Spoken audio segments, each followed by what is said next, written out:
In this video, I want to talk about critiquing, evaluating, and annotating research articles, giving some tips and some resources that you might find helpful, as well as a general overview of what it is that we're doing as we read research articles in a critical and well-informed manner. So, one of the first things that we want to do as we start a literature review or we're doing an inquiry into a particular area for our practice or for things that we might be doing toward dissertation research, literature review research, is to actually gather what we know from the research literature. And there are a variety of sources that we can use.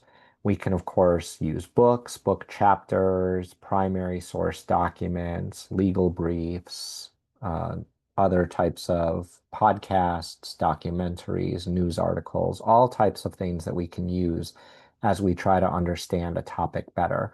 But in this video, I'm really going to focus on peer-reviewed research articles. And one of the things that we want to do is make sure that the articles that we're using to inform our inquiry are scholarly and reputable. So there are a couple of ways that we can ensure that the sources that we're using have been vetted and are appropriate for use in informing whatever our study might be about. One of the most important ways that we can do this, of course, is to use official library search engines through our university libraries, in some cases through library systems that might be public in our particular area. But library search engines, particularly at universities, are often only going to include scholarly and reputable sources. This might not always be the case, which is why you want to be very diligent as you collect your resources. So if you have questions about how to do library searches, I encourage you to contact your university librarian.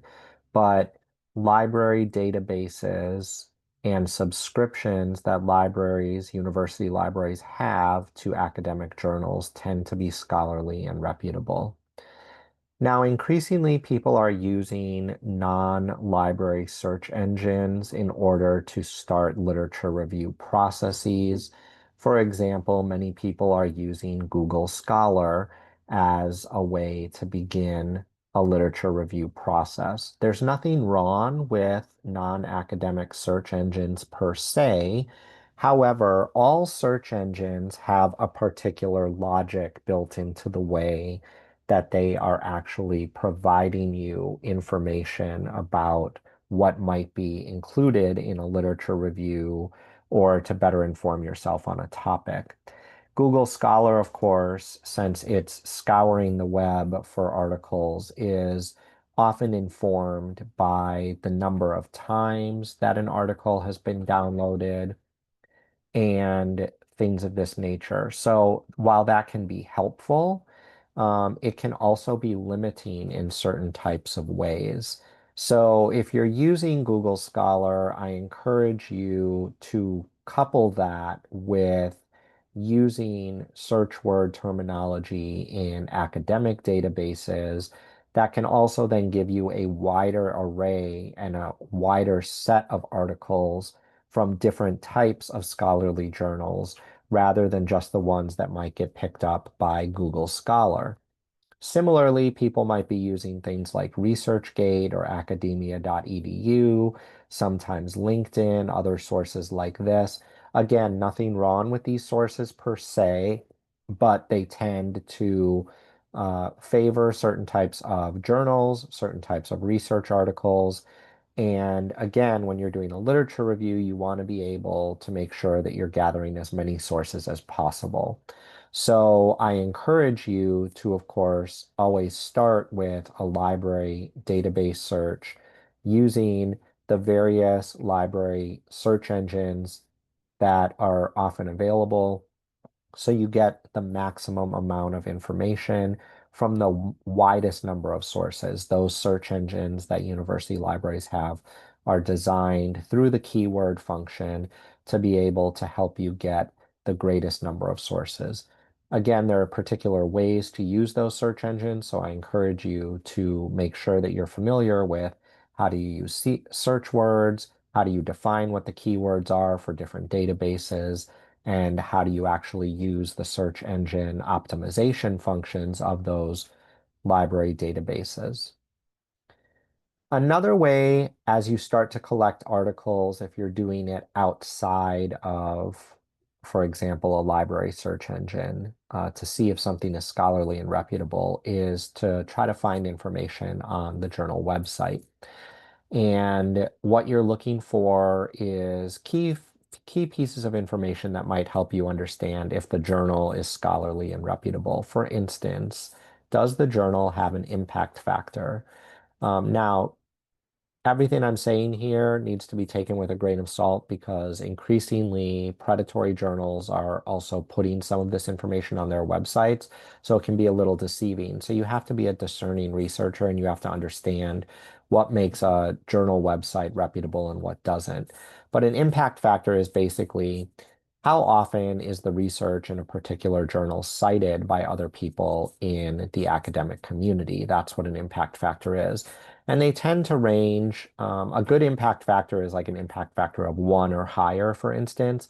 But just because a journal doesn't have an impact factor of 1 doesn't mean that it's not scholarly or reputable. If it falls below 1, um, then it still might be scholarly and reputable, but it might be a very niche journal, or it might be a new journal. So there's different ways to think about this. But impact factors generally run from like 0 to 5 in most cases. So the higher the impact factor, the more impact that the research in that journal has in terms of how often it's cited. What about a publisher? Is it a major academic press or a scholarly association that is publishing the journal? And within your academic discipline, you'll start to learn what those different academic presses are and what those different scholarly associations are. Where is the journal indexed? Is it indexed to reputable places such as Scopus or Cabell's? And again, depending on your academic discipline, there might be other places that might be the key indices, but you want to look for its indexing and abstracting information on the website. You want to make sure that the articles are peer reviewed and blinded peer reviewed. And what that means is that people who are reviewing the articles are not aware of who the authors are, right? So you want to be thinking about that. And you also want to look, for instance, at time to publishing. Journals that have a very quick time to publishing generally might be predatory journals. So if it says like from submission to publication, 14 days, probably not going to be scholarly or reputable because it's just not possible for journals to be able to get peer review processes, editing, copy editing, and all of that done in such a short time frame. That's not the way it works. So you want to look at the time to publishing as another indicator. Now, predatory journals are increasingly a problem in the professions, and these are journals that are oftentimes fully open access. They're often asking writers and researchers to pay an author publishing fee or an author publishing charge. It's called an APC. Uh, and these are journals that are not necessarily considered scholarly or reputable in the field. Now, there are caveats to this. For instance, the American Educational Research Association has a fully open access journal. It's called AERA Open. They do charge authors publishing fees, but it's associated with a scholarly organization, the American Educational Research Association. It has a very rigorous peer review process, and various other safeguards to make sure that it's not just research that's getting published without being fully vetted by other professionals in the field. There are a couple of resources that you might look at to help you determine if a journal or a publisher is predatory. One is called Beale's List, and the other is called Cabell's, and they have predatory criteria. And I'm just going to show everybody this briefly. This is Beale's List. If you scroll down this page, there's been an update, and then there's also a list of original. You can see this is the list of publishers and other journals that are considered to be predatory.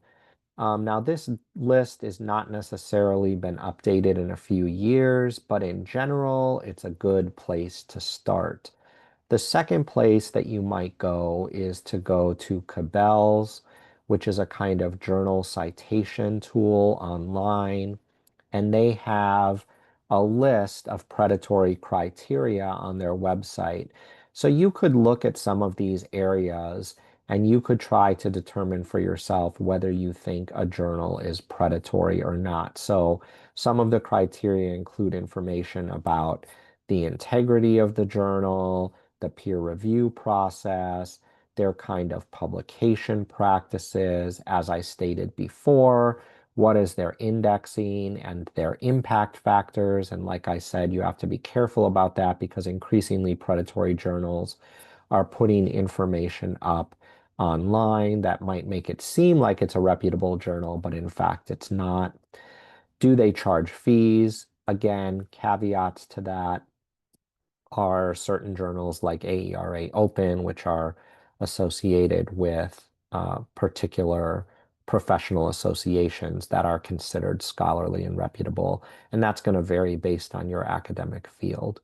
So let me give you an example of this. This is a journal website for a journal called Educational Researcher. And what you can see when you go to the journal homepage is that right away you see that there's an impact factor and a 5-year impact factor for this journal. This is a very reputable journal. It has a high impact factor. You can see information if you scroll down here to, for example, journal overview and metrics. You can see information right on this page that says, for example, the acceptance rate, 7%. That's a very, very low acceptance rate, meaning that this journal is very, very reputable. It has the impact factors listed. It provides information on the metrics, including the journal citation report. So you get the different types of indicators that are associated with it. It has information about its Scopus score.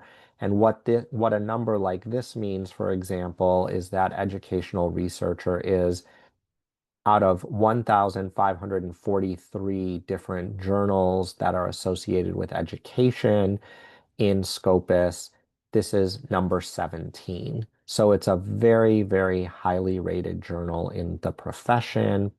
You can see there's other information on here.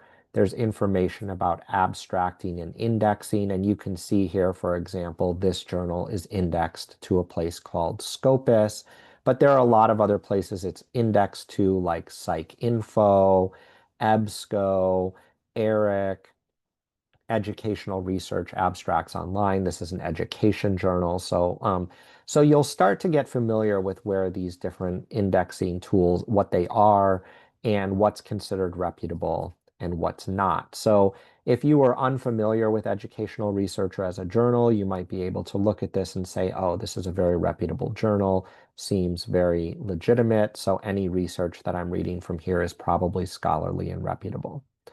On the other hand, you'll see increasingly online that there are going to be journals that sound scholarly and reputable. For example, here's a journal that's online. It's called Research and Advances in Education.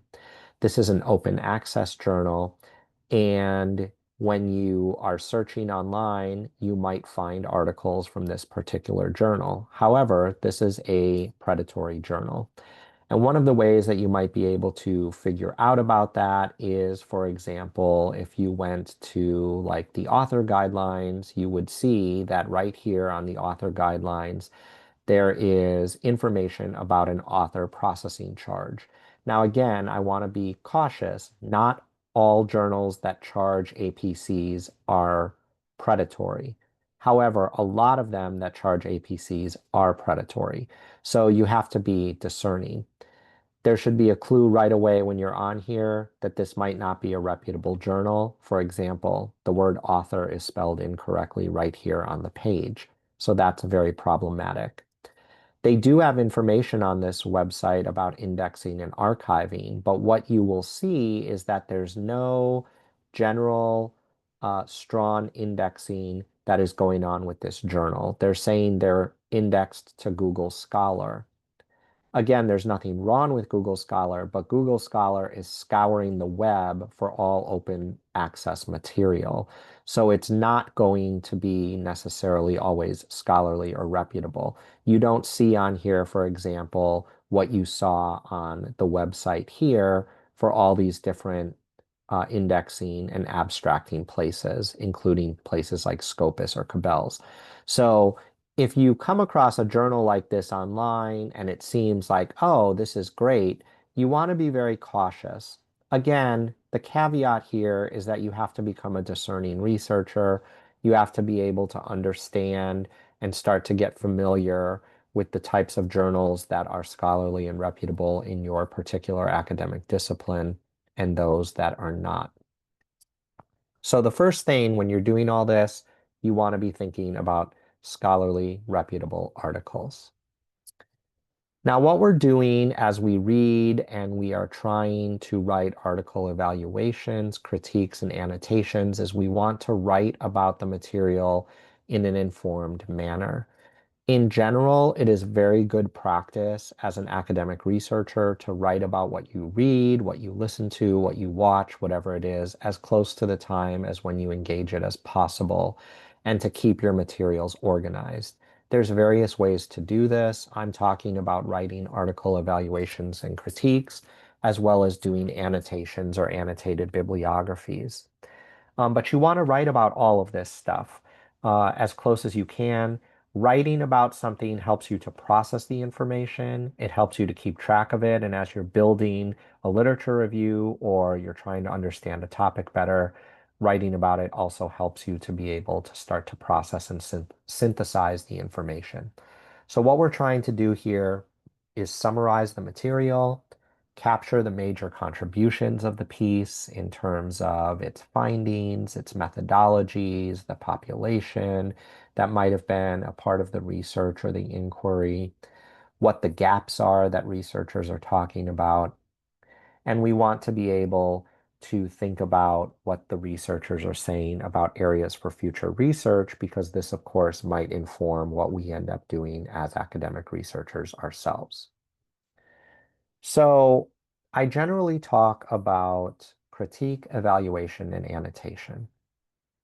Critique means that when we read an article, we want to try to understand what is done well in an article and what is missing. And we're generally trying to do this around a set of standards that have been agreed upon by people in our profession around writing clarity and around the reporting of empirical research. So we're often trying to critique and understand an article from what is the problem or the problem statement that is guiding the inquiry, what are the research questions or the area of inquiry, what theory is being used in the particular framing of the inquiry or the research, what are the methods that are used in the particular article, what's the analysis that's done, how is that reported in the article itself, and what are the implications of the research, both from a practical perspective as well as implications for future research. Now, there are a lot of different ways and sources that you might use. Three that I recommend are Jacob and Musoba's Method Analysis Template, which comes from a 2024 article in Teachers College Record.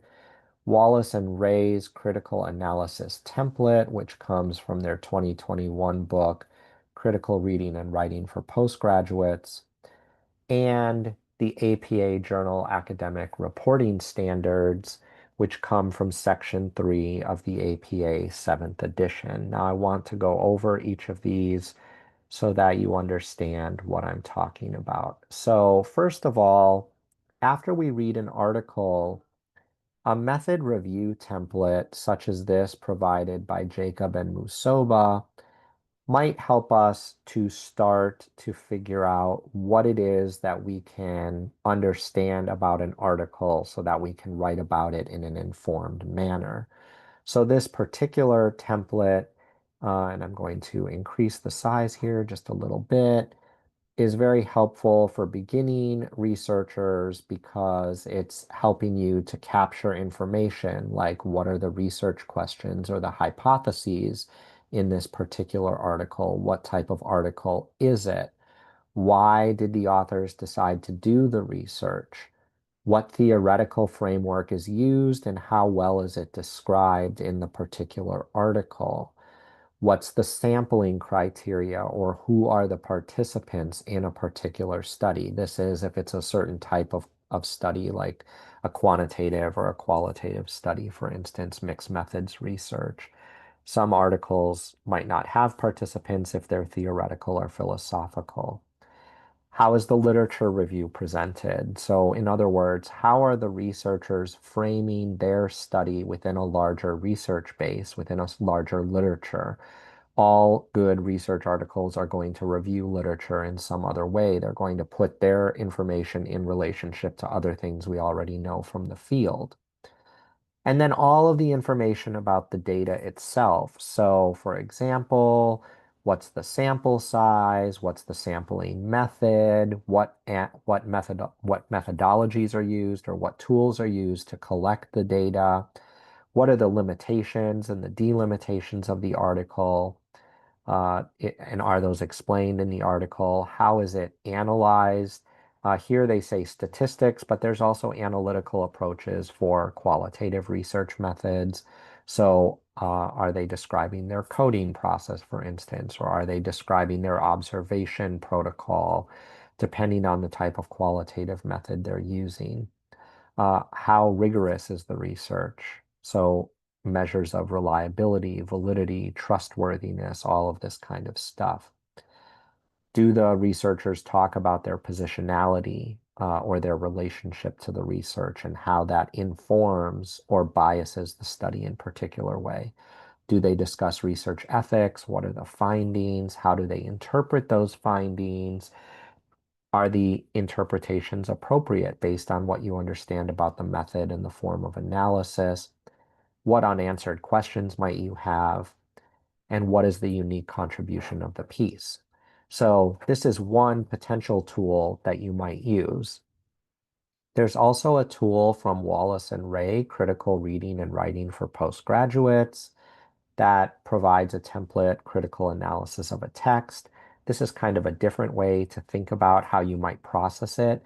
And you might want to, mix and match these, right? Like start to get familiar with how I would evaluate an article, how I would critique it in a particular way, and how would I answer these questions. The more you do this, the less you would rely on the templates and the more that it'll just kind of become second nature. But the questions Wallace and Ray ask, uh, are helpful in a variety of ways for being able to understand what do I want to get out of an article and how can I read it in a very critical manner. Now, there's also another tool that I encourage you to become familiar with, and this might be helpful as you begin the process of evaluating, critiquing, and annotating articles. And this comes from the APA manual. These are called the Journal Article Reporting Standards, and they exist for quantitative articles, qualitative articles, and mixed methods articles. This is in section 3 of the APA manual. The reason you might want to become familiar with these is because you could turn this into a way of actually analyzing an article by going through and looking at what the reporting standards are according to APA in this case, and then critiquing the article and saying, well, did the researchers actually report on all of this? And again, there's different standards for different types of articles because different methodologies require us to report different findings. They have different approaches to how they collect data. They have different stipulations for how we think about things like trustworthiness or generalizability, for instance. So qualitative research is often not generalizable, whereas quantitative research tends to be generalizable. So there are things that we need to be thinking about in those realms. And the journal article reporting standards, if you become familiar with them, can actually help you to evaluate and critique a journal article in an informed manner. Now, I want to give a caveat here, which is that journals themselves have their own reporting standards. So even though we have a kind of agreed upon set of standards that we use, for example, through APA or other types of style guides like the Chicago Guide or the MLA Guide, depending on your particular style guide that you're using, journals themselves also have standards. And so you want to become familiar with what each journal requires in terms of what they want authors to report on. You want to think about journal length. Journals have different lengths, right? Some journal articles might be 30 pages, and that gives an author the opportunity to report on a lot of information. Some journal articles are only 3,000 words. That means that you have different limitations. And so when you're critiquing and evaluating an article, you want to be aware of those things because authors might not be able to report on everything, or the journal that they're publishing in might say, we don't need you to report on this. So you have to be aware of that. You also have to be aware of methodological considerations as you critique and evaluate articles, meaning what do you know about the methods that are being employed? And if you don't know anything about the methods, becoming informed about those methods is very important. So, like I said, for example, if you're reading quantitative articles and they're using inferential statistics, then measures of reliability and validity are really important in, for example, their instrumentation. However, we don't use necessarily the words reliability and validity in qualitative research. We might use words like trustworthiness and or triangulation, verifiability. And that's because those methods are different. So you want to be thinking about the methodological considerations as you critique and evaluate. So in a critique itself, you're going to try to write about all of these issues. You want to be as detailed as possible without writing too long. Okay. I generally say that an article critique should be 2 pages or less. And this is a form of writing that requires that you become very familiar with the article. You become very concise and specific in the way that you report or write about that particular article. So I say 2 pages or less is generally the best way to do that because it forces you to talk very specifically about an article and to critique it in a very particular way while reporting on all of these things, the problem, the questions, the theory, the methods, the analysis, the reporting, and the implications. So that's a lot of stuff to cover. To take a 30-page article, for example, and reduce it down to 2 pages, but it's a very particular form of academic writing that's important. And so I encourage people to do that. Now, I also encourage people to do what I call evaluation. I'm describing these terms in the way that I use them. Other researchers might use these terms a little bit differently. But for me, an evaluation is different than a critique. A critique is pointing out what is done well in an article, what is missing from an article, and how do I report on all of the things that that article is telling me, again, in these different ways. An evaluation for me is applied to my own understanding. What am I taking away as a reader from the article? How does this article or this source enhance my research? How does this article or source enhance my understanding of practice? And then there's the process of writing an annotation. Now, for me, annotations are 250 to 300 words where I am again trying to summarize an article and I want to point out all the major information about an article, but I don't necessarily want to go in as much detail as I do in a critique. Annotating is a very good way, a very good practice to get into. It still is capturing the major information of an article without necessarily having to write multiple pages about every single article that you're reading or every single source. But again, it captures all the key information, and the function of an annotation to me is to be able to jog your memory later on when you've read 50 articles and you want to go back and go, I don't remember what this article is about. If you wrote a quick annotation about it, then you might be able to remember, oh yeah, this article reported on this. It used these methods. This was the sampling strategy. These were the key major findings. There's a good set of information in the APA Manual, 7th edition, section 9.51, on writing annotated bibliographies and writing annotations. Now, I want to point out what some of this means from an example perspective. So, for this particular example, I'm using information from an article that was published in the Review of Higher Education in 2024.